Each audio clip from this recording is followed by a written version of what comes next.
Hello, a very good afternoon, all. I'm Dr. Anuranjita Pallavi, consultant at Apollo Fertility, Navi Mumbai. Again, the third wave has come, and I hope you're doing safe and keeping safe.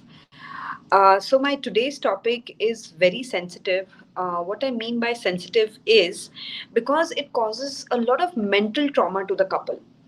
That is why it's a very sensitive topic for the couple as well as for the patient.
Hello, hi, I'm Dr. Anuranjita Pallavi, consultant at Apollo Fertility, Navi Mumbai. I hope you all are doing safe in this pandemic and taking good care of yourselves. So today I will be discussing a very sensitive topic. Sensitive why? Because it causes a lot of mental trauma to the couple as a whole. So my topic for today is recurrent abortions or recurrent miscarriages. So when does coming to the basic definitions about what do we mean by recurrent abortions or recurrent miscarriages is, recurrent miscarriages is when the patient has at least three consecutive abortions or miscarriages, then we call it as a case of recurrent abortions or a bad obstetric history. Now the abortions, now there are dividing it into three categories. You can have either basically the abortions are the first trimester abortion or the second trimester abortions. The causes are different. In first trimester abortion, the most common cause is the chromosomal abnormalities. About 50% of the patients who have recurrent abortions or who have a history of recurrent abortions in the first trimester. What do I mean by first trimester is the first 3 months or up till 12 weeks of gestation. The most common cause of recurrent abortions in these patients who keep on aborting in the first 3 months of their pregnancy is the chromosomal abnormalities. The other causes can be, TORCH group of infections. There are a set of infections which we call it as TORCH, toxoplasmosis, and herpes, and cytomegalovirus. There is a whole set of infections which can lead to these first trimester abortions. That is, TORCH group of infections. Coming to the third cause of first trimester abortion is Apla syndrome, what we call it as antiphospholipid antibody syndrome, where your own body detects the fetus as a foreign body and keeps on destroying it. That is called as an autoimmune disease. Now, the fourth cause of recurrent abortions in the first trimester can be any anatomical defects inside the uterus. For example, if there is a septum inside the uterus or partition inside the partition inside the uterus, which can lead to these kind of abortions. Fifth cause of abortion, maybe there is a fibroid which is indenting the cavity inside and leading to recurrent miscarriages or abortions. So these are a few causes of first trimester abortions, the most common being the chromosomal abnormalities. So, what is the solution for the first trimester abortions when the person, when we suspect that the patient has, chromosomal abnormalities? In those cases, one thing which we do is we send the chromosomal analysis of the whole. Today, nowadays, there is this whole genome sequencing which is available.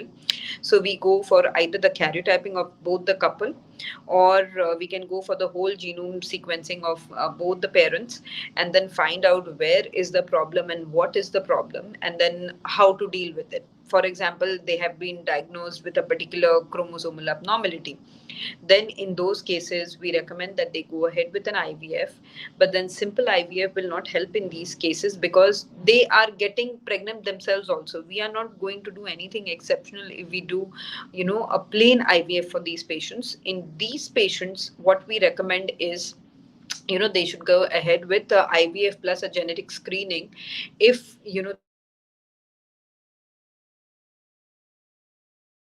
if there is some chromosomal abnormality, or they can go ahead if a particular disease is diagnosed in these patients, they can go ahead with a pre-implantation genetic diagnosis.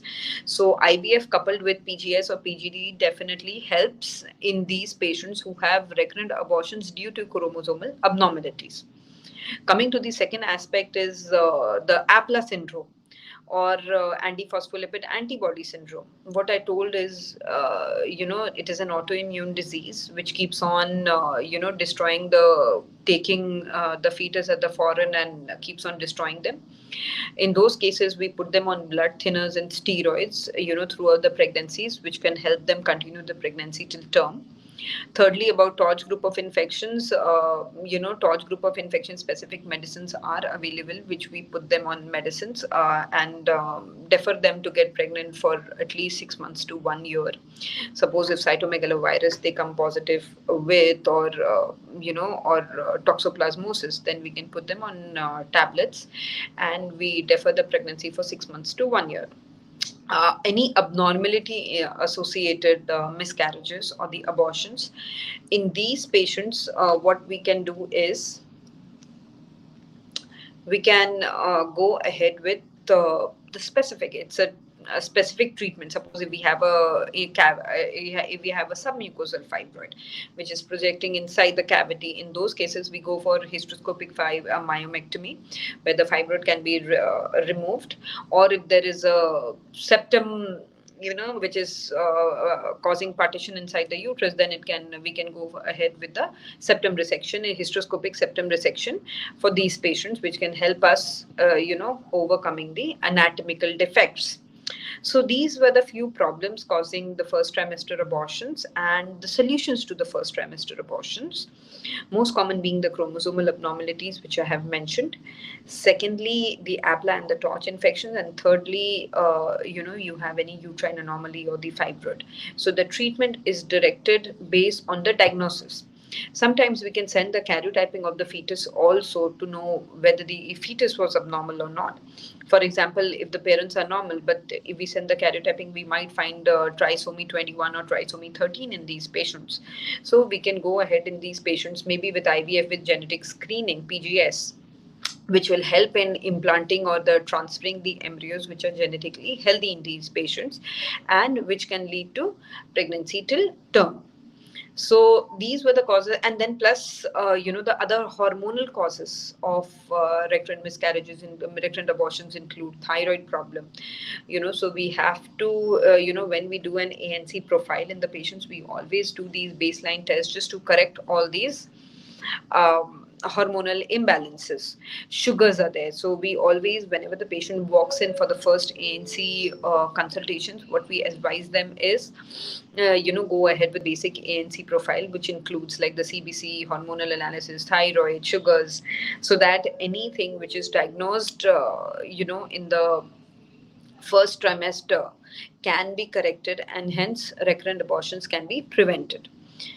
So hormonal again remains the one of the, again, the causes for the first trimester abortion. It can cause abortion. High sugars can cause even IUDs at term if missed.